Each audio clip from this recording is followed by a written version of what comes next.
and 1,000 welcomes. Welcome one, welcome all to From Broken Worlds, where I train through injury, particularly in my knees, and try to qualify for the 2027 World Masters Highland Games Championships. So I haven't posted in a while. This was actually a workout from not last week, but the week before.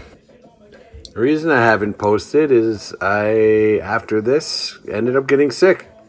I had a pretty bad cold, and I wasn't in the gym, I wasn't on the field, didn't train, and so there was nothing to report. I had this kind of left in that I hadn't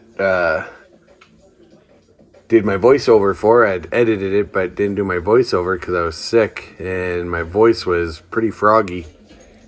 So I didn't edit this. Now, I also today wanted to talk about, I had a competition last Saturday. And so obviously with being sick for a week and not really doing much of anything for a whole week, and then having a competition after, it's not your most advantageous lead up to a competition. So didn't have the best competition. So I wanted to talk a little bit about what happened at the competition and the results. I'll start off with the bad news, and then there is some good news, so that is good. So the bad news.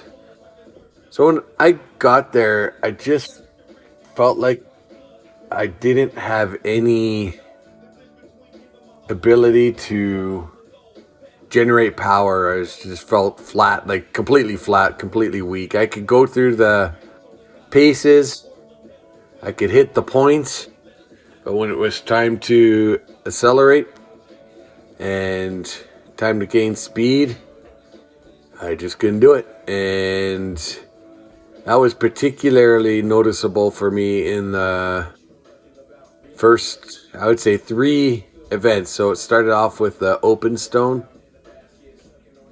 and I could not throw it very far. I don't even remember how far I threw, probably because I don't want to remember. Pretty poor.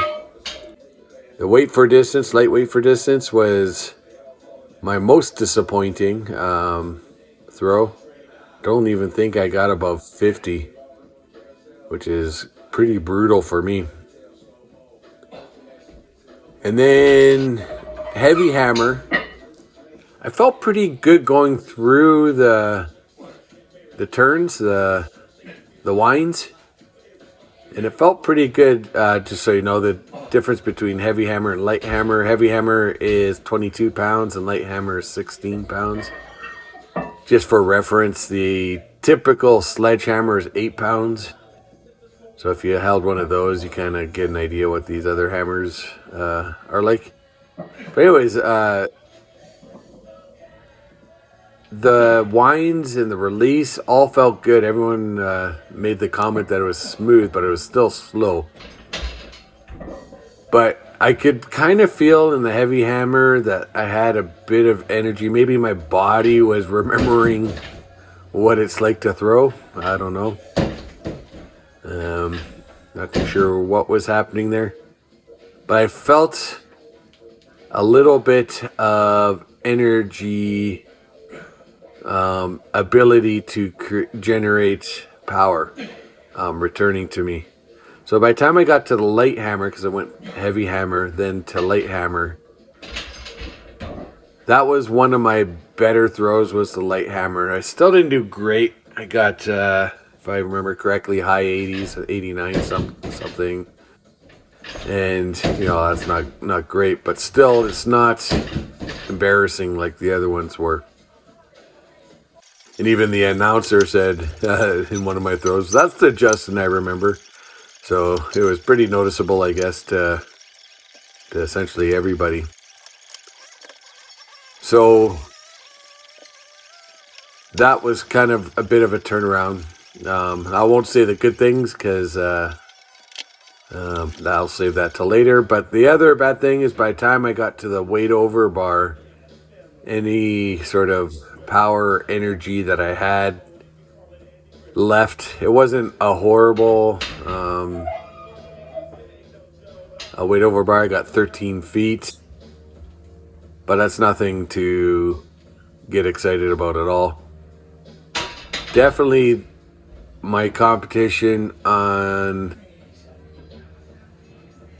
the 30th will not go down as a competition that will help me qualify for the 2027 World Masters Highland Games Championship.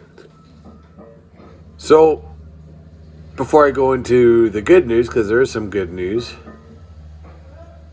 I'll go into kind of a transition from the bad news to the good news. The transition is that I could view that day now as a good practice. There's no practice like actually doing a competition, and I think my first competitions are always kind of my worst competitions, almost every year.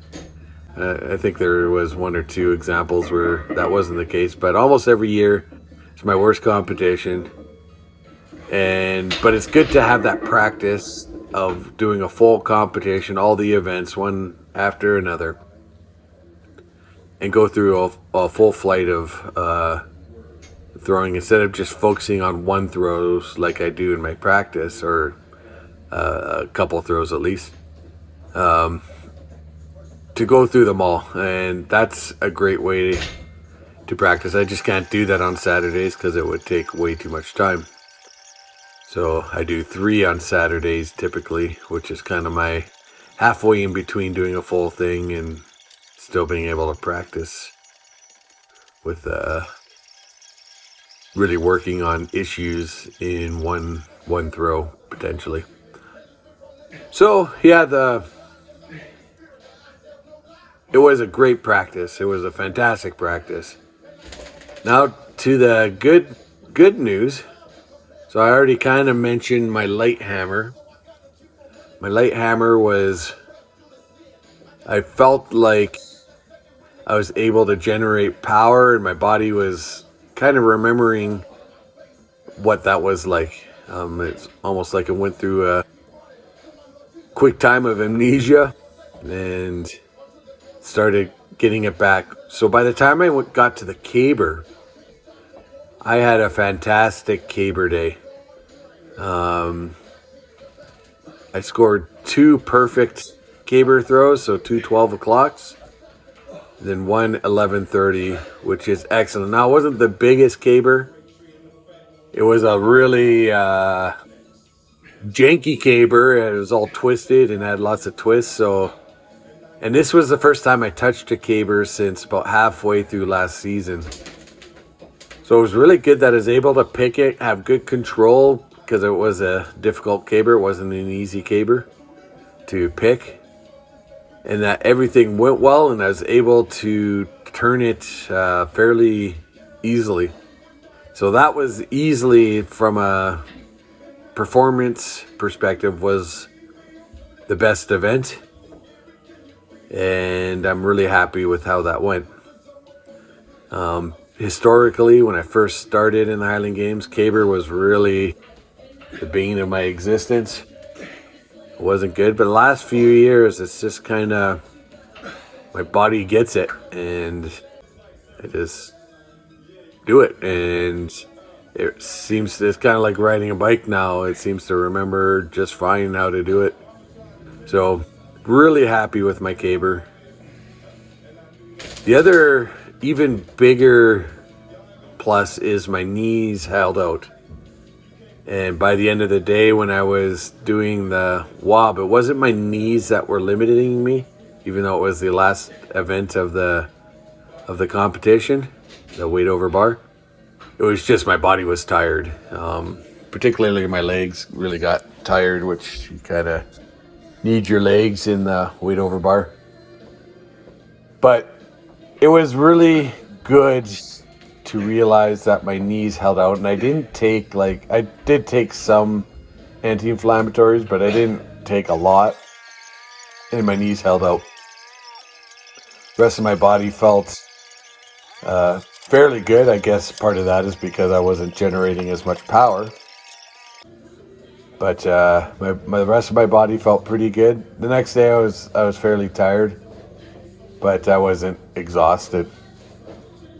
So that was the bright spot, and the knee part is a really bright spot. In fact, if I would have performed well, but my knees were messed up for days after, I would have counted that as a worse loss at this point at the beginning of the season than I'd do what actually happened with I didn't perform that well, but my knees felt pretty good afterwards, relatively speaking. They're sore and stuff, but that's just the way it goes. So yeah, that is my report from my last competition. Hope you enjoyed watching my workout too. And I'm hopeful. I'm hopeful for this season, even though I performed poorly. That's, I think, fixable. That's something that can be addressed. But I think my body's capable of performing well. And the caber really proved that to me at the competition. So I'm super happy with that. And I have some hope for this season. I have 3 or 4 more competitions, so hopefully my performance will get better. Hopefully I won't catch a cold right before a competition. All right, so this is about the end of my workout. Thanks for joining. Thanks for tagging along. Hope all of you have a great day and a great, if you're working out, your next workout, hopefully it's your best workout. All right, guys. You have a great day. All the best.